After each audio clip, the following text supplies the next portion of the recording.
tardes, amigas y amigos del portal del Villegas. Esperemos que hoy día esté el sonido un poco mejor. Esta ha sido una semana de esas semanas que parten. Siempre nos toca todo, una semana donde hay un problema tras otro y las cosas andan patas para arriba. Y ha sido con la parte técnica de este programa, pero ya estamos resolviendo los asuntos. Y ahora quiero contarles un poco de un personaje literario que es nada menos que el inventor de un género completo, el género del ensayo. El género del ensayo, que es todos sabemos lo que es un ensayo, ¿no es cierto? No voy a decir un análisis, pero es el desarrollo discursivo, racional, provisorio, si ustedes quieren. No es una tesis científica ni filosófica. Es como un ensayo de una postura sobre un tema. Y ese género lo inventó este caballero que se llama Michel de Montaigne. Los ubico un poco en el tiempo. Nació en el mes mío también, febrero de 1533, en Château de Montaigne, el castillo de su familia, y murió en 1602, ahí mismo. Un hombre muy interesante. Voy a leerles un poquito de él, porque a él le tocó vivir y hacer lo suyo. Los ensayos los escribió por gusto, por hacer algo, digamos, en medio de las guerras religiosas que agitaban, que estaban destruyendo Francia, el siglo XVI. Fue un siglo muy complicado. Católicos y reformistas, los hugonotes y otras versiones del reformismo en Francia luchaban a muerte. Habían también disputas entre la nobleza y la monarquía, que todavía no había llegado a ese grado de absolutismo que llegó un poquito antes que terminara la monarquía francesa. Y la gente se mataban unos a otros. Bandas de un bando recorrían los campos y asaltaban a los que eran del bando opuesto y los podían matar. Y Montaigne tranquilamente mantenía su casa abierta.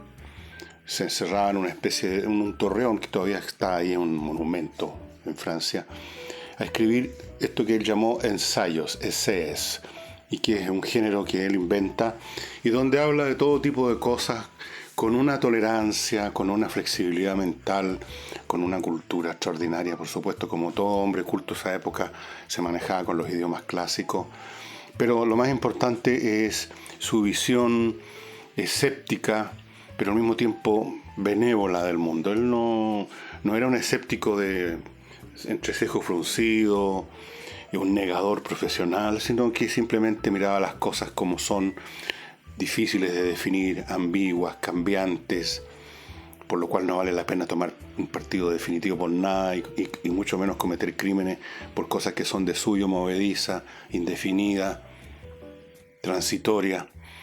Imagínense un hombre pensando así, con una actitud como esa en un siglo como ese, donde los fanáticos tenían luz verde para hacer de la suya. Esos son los peores tiempos en cualquier sociedad, el tiempo de las turbas fanáticas, ¿no es cierto? Bueno, Montaigne, entonces, Michel de Montaigne escribía sobre toda clase de asuntos. Si ustedes leen cualquier ensayo que va a tener un título y que parece entonces que se va a dedicar exclusivamente a eso, se van a encontrar con que el hombre empieza a irse por caminos laterales. Nunca pierde de vista el punto central. Él viaja a una dirección determinada, pero no lo hace de un paraguaso, sino que se va deteniendo. De repente explora un camino lateral y vuelve al camino principal, y luego se detiene de nuevo a observar el paisaje conceptual y vuelve a seguir avanzando, de manera tal que lo suyo no son las divagaciones propiamente tal, que es un proceso mental que no sabe a dónde va. Él sabe a dónde va, pero no está tan apurado, digámoslo así. Y escribió, como les digo, sobre toda clase de asuntos, algunos de los que parecen de los más vulgares, que no tienen ningún peso filosófico, ni político, ni nada. Pero él, con su ingenio, su inteligencia, su erudición, su gracia, los convierte a todos en fantásticos. Por eso que hasta el día de hoy se siguen publicando los ensayos en todos los idiomas. Esta edición que les estoy mostrando es una que tengo desde que era nene, una edición de las que ya no existen, lamentablemente. Esto que se llamaba, miren, los empastados duros con tela. Se llamaba esta colección Las 100 obras maestras. Las páginas están completamente ya resquebrajadas, se han amarillado. Esta colección era preparada por Pedro Enrique Sureña y, bueno, un montón de pensadores, poetas, oradores, escritores de clásicos están aquí, en los ensayos de montaña. Y, como digo, trata de toda clase de asuntos. Por ejemplo, les leo unas líneas de un tema que llama De la vanidad. Habla de la vanidad y dice: ¿acaso no haya ninguna vanidad, entre comillas, más expresa que la de escribir tan vanamente? Aquello que Dios tan maravillosamente nos expresó, y se refiere a la frase del Eclesiastés, vanidad de vanidades, todo es vanidad, debería ser cuidadosa y continuamente meditado por las gentes de entendimiento. ¿Quién no ve que yo tomé un camino por el cual sin interrupción ni fatiga marcharé mientras haya tinta y papel en el mundo? Como no puedo trazar el registro de mi vida por mis acciones, pues son sobradamente bajas, lo hago con mis fantasías. Un gentilhombre vi, sin embargo, que no comunicaba de su vida sino las operaciones de su vientre. Se veía en su casa, por su orden, toda una batería de basenica, de 7 u 8 días, que formaban el asunto de su estudio y sus discursos. Todo otro tema le hedía. Aquí se muestran, algo más civilmente, los excrementos de un viejo espíritu, se refiere a él, por supuesto, a veces duro, suelto otras y siempre indigesto. ¿Y cuándo me veré yo, al cabo, en el representar una tan continua agitación y mutación de mis pensamientos en cualquier punto que se fijen? Bueno, sigue hablando sobre dice, por ejemplo, debiera haber en las leyes algún poder coercitivo contra los escritores inútiles e ineptos, como lo hay contra los vagabundos y los holgazanes. Arrancaríase así de las manos de nuestro pueblo a mí y a 100 otros. Y es bien serio lo que digo. La manía de escribir parece ser como síntoma de un siglo desbordado. ¿Cuándo escribimos tanto como desde que vivimos en perpetuo trastorno? Y así sucesivamente. Bueno, hay muchísimos ensayos que a uno le pueden gustar más o menos. El hecho de que se siga editando y leyendo Montaña muestra que los siglos no han pasado por su obra.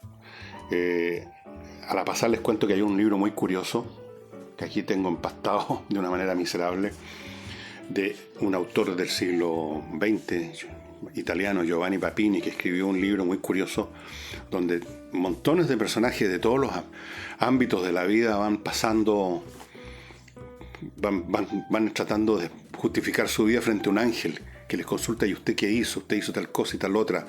Y entonces el hombre o la mujer se explican y aparece Montaña tratando de dar una razón de sus escrituras. Bueno, El juicio final se llama ese libro de Giovanni Papini, es uno de los libros más curiosos y extraños que he leído. También se los recomiendo si es que lo encuentran en alguna parte.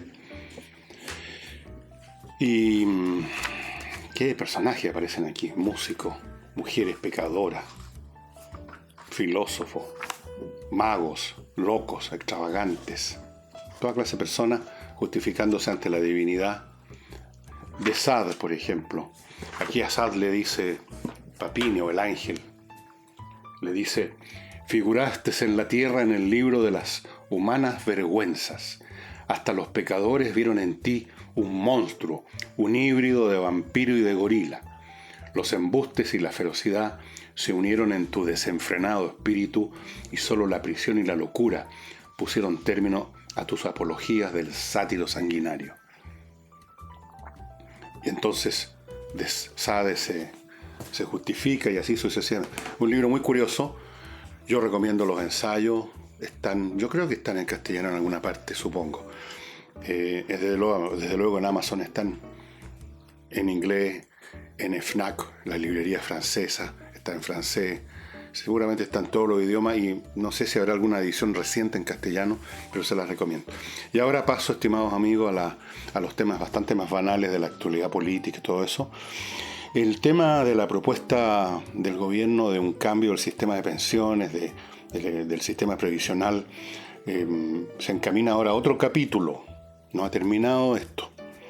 Después del rechazo en la comisión y que el señor Soto dijera que en una de esas podía cambiar de opinión siempre y cuando el gobierno aceptara los puntos que presentó la oposición, o sea, siempre y cuando el gobierno presente un proyecto de la oposición, saltó ahora a relucir el señor Chahín.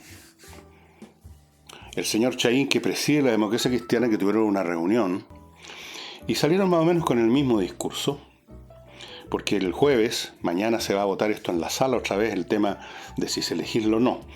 Y Chahín, que es otro de estos jóvenes políticos de barbita y bigote muy revolucionarios, anunció que el gobierno debe mejorar su propuesta en respuesta al petitorio de la oposición. Aquí lo que significa mejorar su propuesta significa aceptar los puntos de la oposición, obviamente. Y no estamos hablando de 1 o 2 puntos, ¿no? Son 10 puntos. O sea, prácticamente abarcan todo el proyecto. Y dicen que esta es una gran oportunidad para el gobierno, regalada, donada generosamente por la Democracia Cristiana. Es decir, es como que a ustedes, estimadas amigas y amigos, les ponen una pistola aquí en la cabeza y le dice: tienes una gran oportunidad. O sigues vivo o te vuelo los sesos. Para seguir vivo tienes que, por supuesto, aceptar todos mis puntos. Es una gran oportunidad. Esa es la gran oportunidad que le está dando el señor Chahín, la Democracia Cristiana, al gobierno. La gran oportunidad de rendirse. Ahora, parece que la Democracia Cristiana de pronto descubrió que tiene un papel que jugar después de todo. Y ese papel es lo que se suele llamar el fiel de la balanza.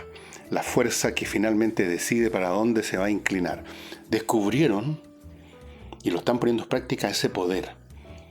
Si votan en patota, en bloque, como hicieron en la comisión, y como pretenden hacer el jueves, y no más o menos desperdigado, ellos mismos hablaron del pirquineo político, entonces ellos van a estar en condición de decidir en muchas oportunidades si es el gobierno el que sale adelante con su proyecto o es la oposición la que sale adelante con su sabotaje. De pronto han descubierto ese poder, que radica en el hecho de que tienen un número de votos importante y que están en el centro político. Por algún momento, por fin, esto de estar en el centro, lejos de ser ocupar un territorio amorfo, inerte y que no lleva a ninguna parte, ahora, por las circunstancias políticas, se convierte en una cuestión decisiva, por ahora. Entonces han descubierto ese poder de que ellos pueden determinar para dónde se inclinan las cosas y pretenden usarlo. Pero no van a decir, ni dicen, de nosotros depende esta votación específica sobre los fondos previsionales, sino que, una vez más, dando vuelta a las cosas como suelen hacer, dicen, del gobierno depende. O sea, usted está con la pistola en la cabeza y le dicen, de usted depende. No depende del tipo que te puso la pistola, sino que depende de tú si aceptas o no su chantaje, pistola en mano. Así es que van a votar como bancada, se han tratado de unificar lo más posible, para así realzar su papel, este papel que han descubierto con los ojos, yo diría, desorbitados, este papel de que, por ahora, en esta coyuntura histórico-política, son el fiel de la balanza. Y lo están aprovechando. Ahora, yo creo que ya examiné hace un par de programas el contenido de estos 10 puntos en que la oposición pretende, con un criterio francamente oportunista, impresionante, votar favorablemente lo que a ellos les parece que da votos. O sea, todo lo que tenga que ver con regalar cosas, con entregar cosas, bono, apoyo solidario, todo lo que sea dar. Todo lo que sea costear, es decir, que la gente tenga que cotizar más, pues si no, ¿cómo se pagan las cosas, por ejemplo? Eso no. Porque como ustedes saben, la izquierda consciente o inconscientemente, tanto cuando están en la oposición como cuando llegan al gobierno, como se ha manifestado claramente en el caso de Venezuela, siguen la política del regalo.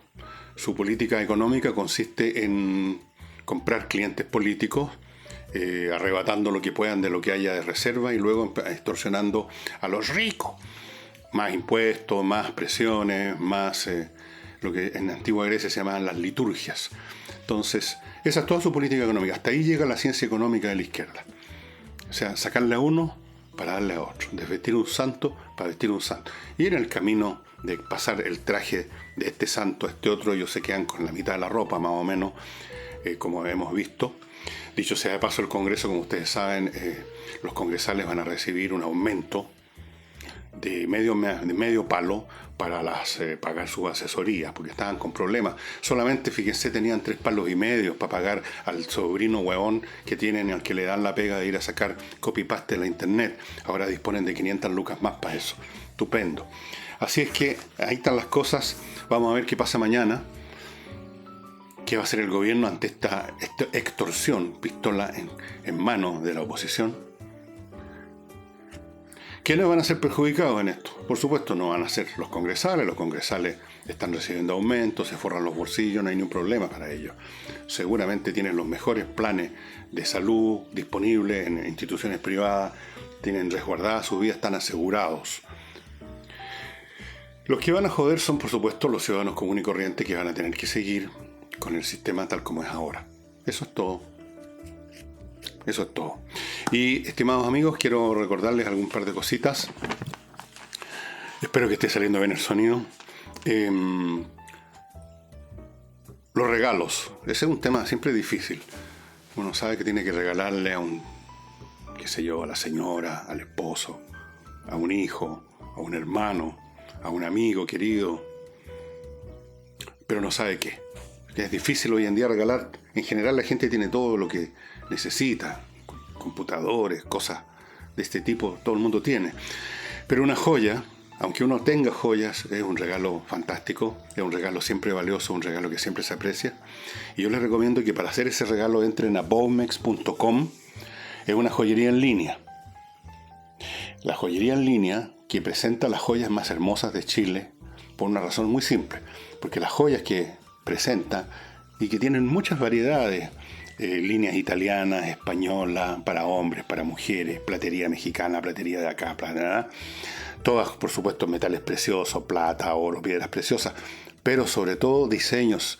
El diseño hace la diferencia en todo orden de cosas, estimado amigo, y los diseños de estas joyas vienen de manos de orfebres europeos que mantienen una tradición desde tiempos muy remotos. La artesanía a ese nivel se convierte de artesanía en arte. Y eso es lo que ustedes van a ver en estas joyas. Yo les recomiendo que eche una miradita en bowmex.com y recuerde que si adquiere una joya en Bowmex va a tener un 30% de descuento. 30. No solo son las joyas más hermosas, sino que desde el punto de vista económico, lo más conveniente, estimados amigos. Les recuerdo además, porque estas cosas hay que recordarlas, porque uno no, yo lo sé, porque soy igual que todos ustedes, somos todos iguales en esto, no, nos dejamos de estar con las cosas. Si usted tiene una empresa o gestiona una empresa, este es el momento de ponerla a funcionar bien, con una administración realmente eficiente y no mediocre. No una administración mediocre que está todo el tiempo teniendo problemas por el pago de las cotizaciones, por el pago de los impuestos, por la administración contable, por la auditoría. Problemas. ¿Cuántas empresas no andan a la rastra por eso? Llegó el momento de cambiar su sistema de administración, ponerse en manos de expertos. ¿Y quiénes son estos expertos? Controller SPA. ¿Quiénes son los de Controller SPA? ¿Qué es esta empresa? Es una empresa formada por contadores, auditores de extraordinaria pericia. Trabajaron 20 años en empresas internacionales grandes. Trabajaron también en empresas chilenas grandes. Pero un día decidieron formar su propia empresa y formaron Controller, que le ofrece este servicio. Se hace cargo de su empresa en la parte administrativa, lo asesora. La empresa puede ser chica, grande, mediana, de cualquier porte. Incluso puede usted ser un emprendedor que prácticamente la empresa todavía es un proyecto, lo van a asesorar para llevarlo a cabo bien hecho. Todo lo que tenga que ver con auditorías, impuestos, asesoría, etcétera, etcétera, etcétera. Controller S.p.A. hacen uso de un software de nivel mundial, adaptado a Chile, y además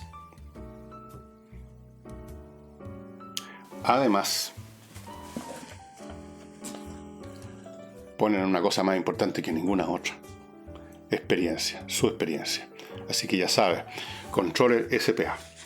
Y un tema que me llamó la atención ayer revisando la cartelera, digamos, de eventos internacionales,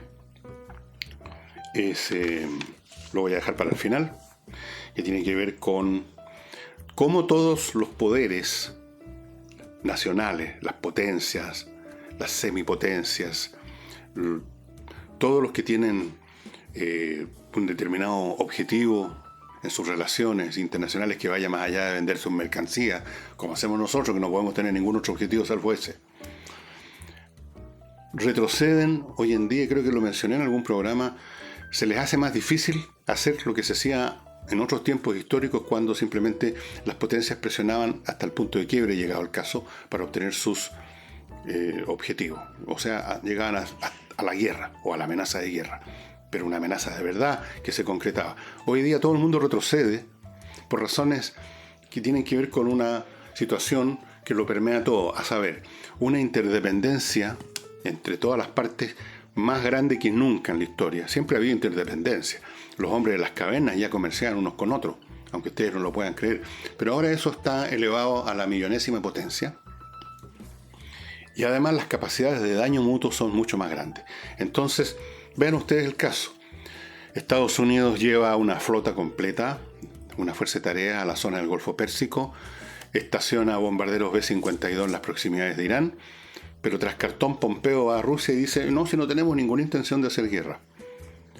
Los ayatolas de Irán, por su parte, que el día anterior o hace 2 días dijeron que si había guerra ellos iban a salir triunfantes, toda la retórica oriental clásica, ayer dicen otra vez: no, si nosotros no tenemos ningún interés en hacer guerra. Después vamos al caso de Venezuela, que lo examinamos tantas veces, cómo las partes no llegan finalmente.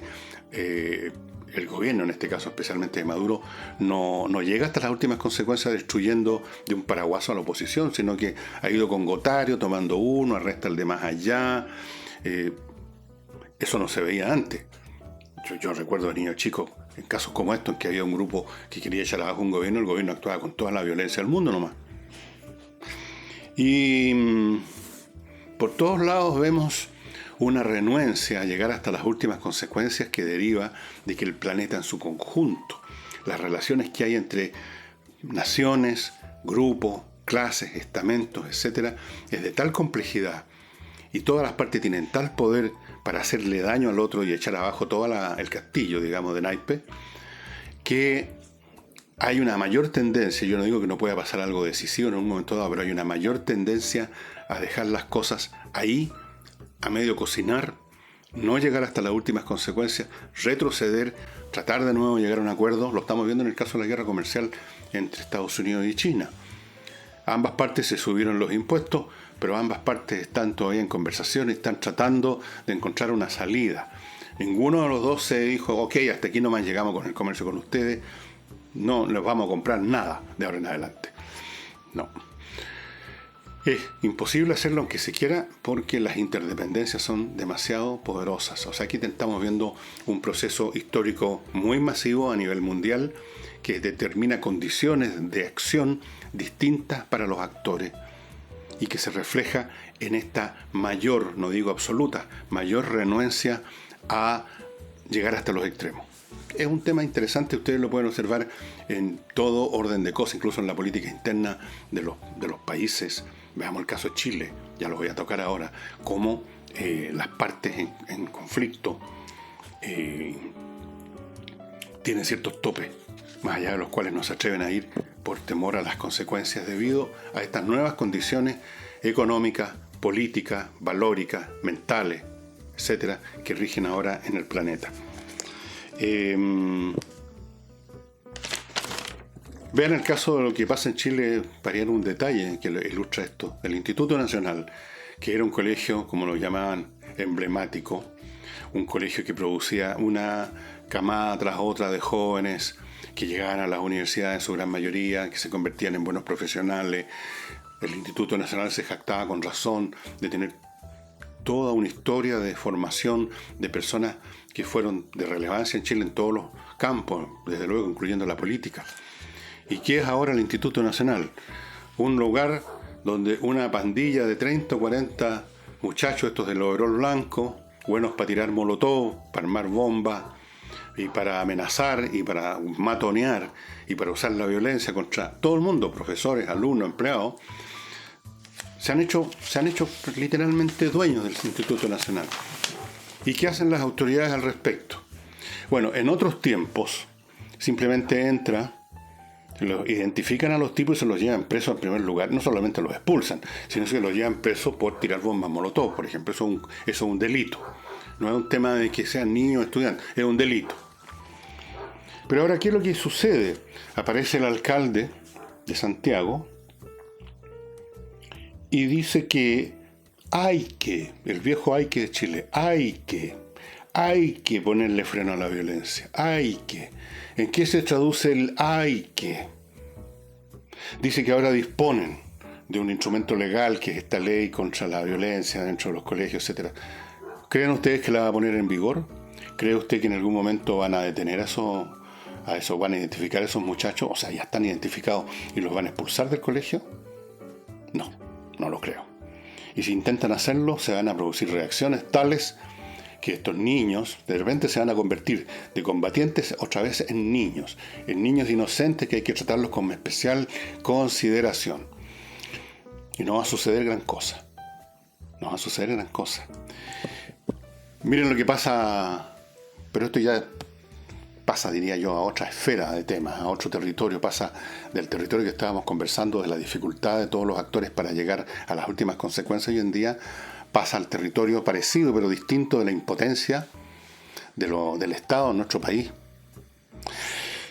Recién ayer entiendo que un grupo de carabineros del GOPE finalmente se presentó en una población en Conchalí, donde una vez más un grupo de narcotraficantes estaban venerando o rindiéndole tributo a uno de los suyos muertos, en uno de estos baleos que ya a nadie le importa, parece, disparando al aire y tirando fuegos voladores de luz, etc.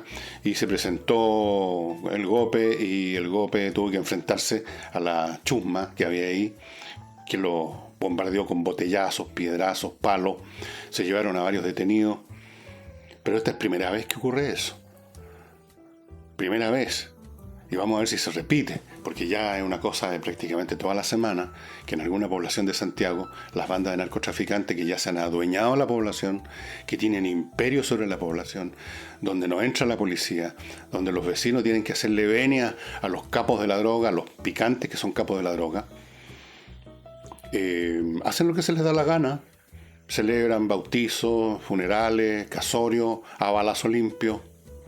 Se han apoderado económica y políticamente, podríamos decir, de un territorio completo, tienen poder soberano sobre algunas poblaciones. Y se sabe quiénes son. No hay ningún secreto quién es el capo y quién es el segundo a bordo y quién es el tercero y quiénes son los sicarios.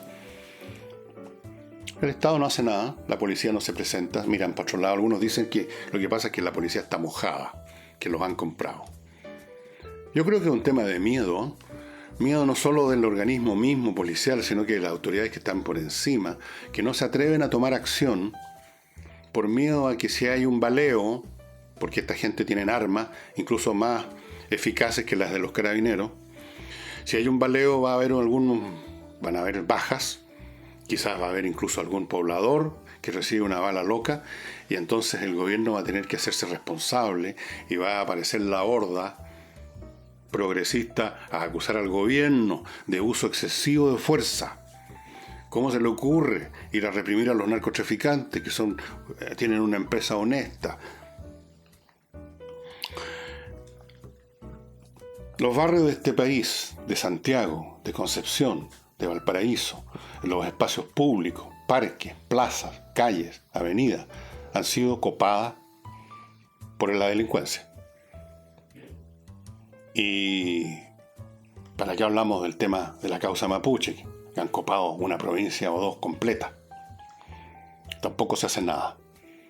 Aquí ya no es meramente un tema de que nadie se atreve a usar hasta las últimas consecuencias sus recursos de poder por un tema de los daños mutuos, por el tema de la interdependencia. Aquí hay un tema parecido pero diferente que tiene que ver con la impotencia de un gobierno que se encuentra gobernando en un contexto político, ideológico y valórico, donde una parte considerable, especialmente los jóvenes de Chile, están en posturas de revolucionarias, de combatientes, incluso están sacando a relucir una vez más el socialismo que estaba fondeado.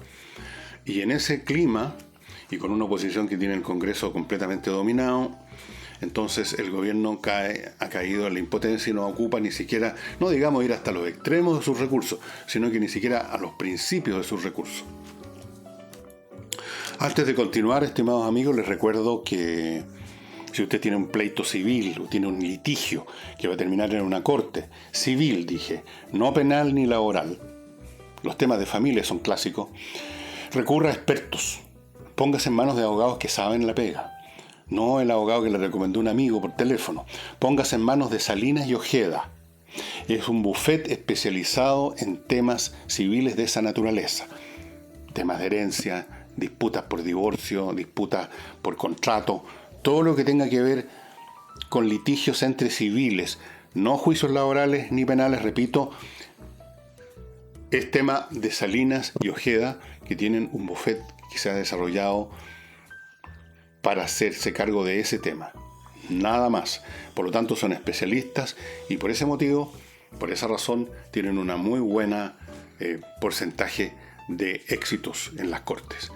Póngase en manos de Salinas y Ojeda, no esté esperando último minuto de ponerse en manos de un chanta que lo único que va a hacer es ordeñarle sus recursos, inventando un cuento tras otro sin ni siquiera hacerse el trabajo de ir a dejar un papel a los tribunales.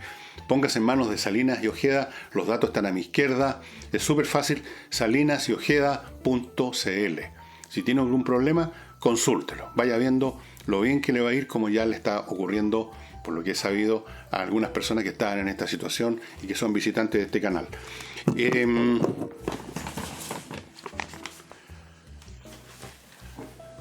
Lo mismo pasa cuando usted quiera vender una propiedad o arrendar una propiedad o administrar propiedades que está arrendando. Es bien peliagudo el asunto, yo sé. Lo que cuesta vender o lo que cuesta arrendar. Hay gente que simplemente necesita la plata ahora, hoy, porque quieren irse a Santiago, por ejemplo, o quieren irse a Concepción, o quieren irse a Valparaíso, quieren irse de donde están y quieren irse a otro lugar, quieren irse a otro país, quieren irse a vivir al campo, quieren cambiar de casa, quieren cambiar de barrio, lo que sea. Y eso lo quieren hacer ahora, no en 2 años más. Pero mucha gente se queda años esperando vender su casa porque no saben poner los precios correctos, no saben presentarle su propiedad a los que la van a visitar y por lo tanto su famosa venta se limita a ser un paseo de visitantes dominicales que entran, salen y se van y nunca más se supo. Póngase en manos de Hey, propiedades Hey, H-A-Y-E, Hey se pronuncia. Esta persona está desde cabrito literalmente trabajando en el campo de las propiedades, del corretaje. Es un experto, sabe vender bien, ahora, cuando usted necesita. Sabe incluso cómo presentar la casa. Sabe lo que hay que hacer para que tenga la mejor impresión la persona que va a comprar. Y si usted quiere arrendar su casa o departamento a terceros, póngase también en manos de Hayes para que él le elija un arrendatario decente y que va a pagarle, que no le va a hacer lo que hacen algunas personas desvergonzadas, que no pagan, no reciben al arrendatario que les va a cobrar, se atrincheran detrás de alguna disposición legal que dificulta mucho echar a un arrendatario y cuando finalmente se van destruyen todo. Yo lo he visto.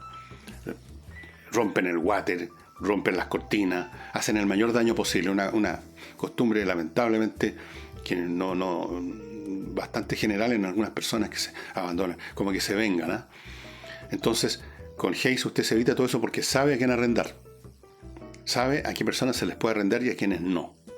Y lo mismo si usted tiene varias propiedades arrendadas y está cabreado de ir a cobrar, está cabreado de tener que recibir a las 2 de la mañana un telefonazo diciendo que se está desbordando el water y que se haga cargo porque si no empiezan a insultarlo y a retarlo por teléfono.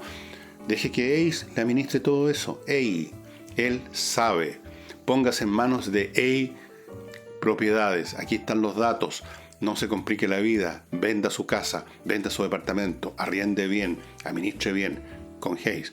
O de lo contrario, estimados amigos, le va a pasar como el cuento de Cantinflas, cuando trató de vender en una película muy vieja, pero muy divertida. Ya les voy a contar algún día de esa película. Y finalmente, amigos, en materia de sponsor, les quiero recordar el vino personalizado, cuál salió hoy día. Fernando Villegas, feliz aniversario, sí, hombre, ¿cuál aniversario? Cosecha exclusiva. Bueno, todas las cosechas de este vino son exclusivas, porque el vino realmente es exquisito. Y usted personaliza la botella como quiere, ya sabe, el membrete de aquí, de atrás, pone el nombre que quiere, la marca que quiere. Estupendo para hacer regalos, porque qué mejor regalo que regalarle a la abuelita, a la mamá, que está cumpliendo 98 años, digamos, regalarle un botellón que dice Santa Nona. Y le ponen, no sé, millones de estrellas de acuerdo a la edad. Puede hacer un montón de chistes, cosas simpáticas, divertidas, que se recuerdan por toda la vida. Y además tomándose un vino, pero ¿para qué les cuento? Exquisito. Viña personalizada, aquí están los datos. Usted puede encargar una botella, 2, 3, no hay problema, le van a llegar a su casa. O le van a llegar a su empresa si usted es una persona que está gestionando un almuerzo corporativo, una cena para los clientes importantes, y les regala a cada uno una botella con su nombre. Mire qué mejor idea de regalo que esa. Y entre paréntesis, pasando a un tema totalmente distinto, hay algo muy curioso. No sé si ustedes saben que Estados Unidos decidió volver a la Luna.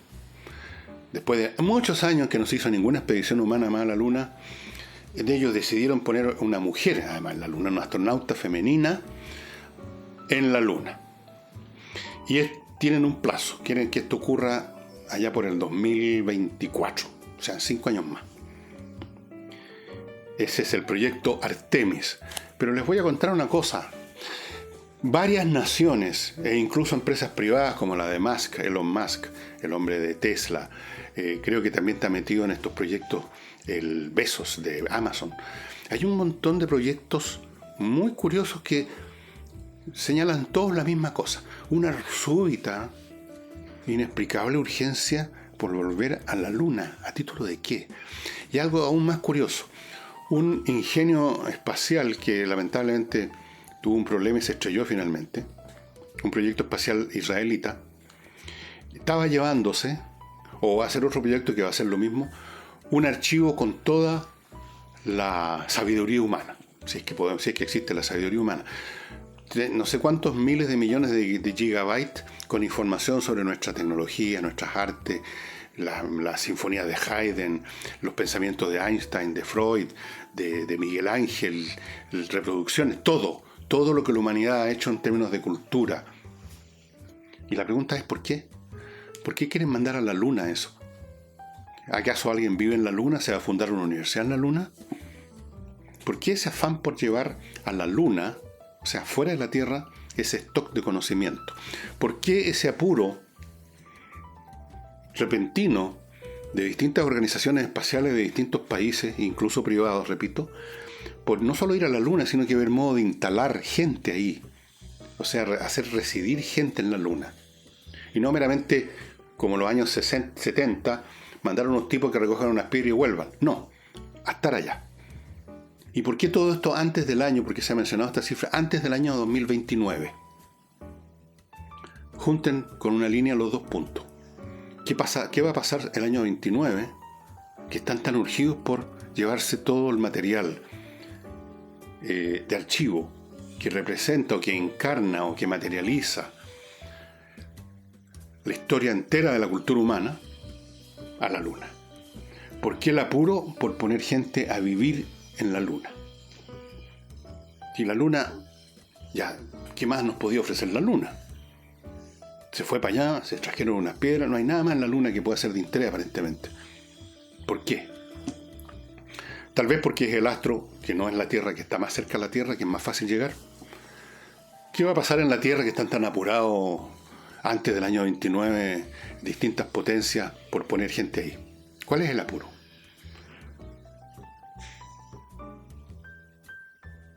Échense una miradita al año 29 y ahí tal vez descubran una posible razón. Todo esto que estoy diciendo yo es especulativo, por supuesto, pero llama la atención, ¿no? A mí me ha llamado la atención, y no soy el único al que le ha llamado la atención, este súbito apuro por volver a la Luna antes del 2029. Dicho lo cual, estimados amigos, bueno, yo en el 2029 voy a estar ya en el patio de los Callados, de todas maneras, o muy probablemente, así que no voy a tener ningún problema. Pero a los más jóvenes les sugiero que entren a Google y busquen qué se prevé para el año 2029. Y eso sería todo por hoy. Si ustedes me lo preguntan por mail, capaz que les explique cuál es la razón. Hasta mañana.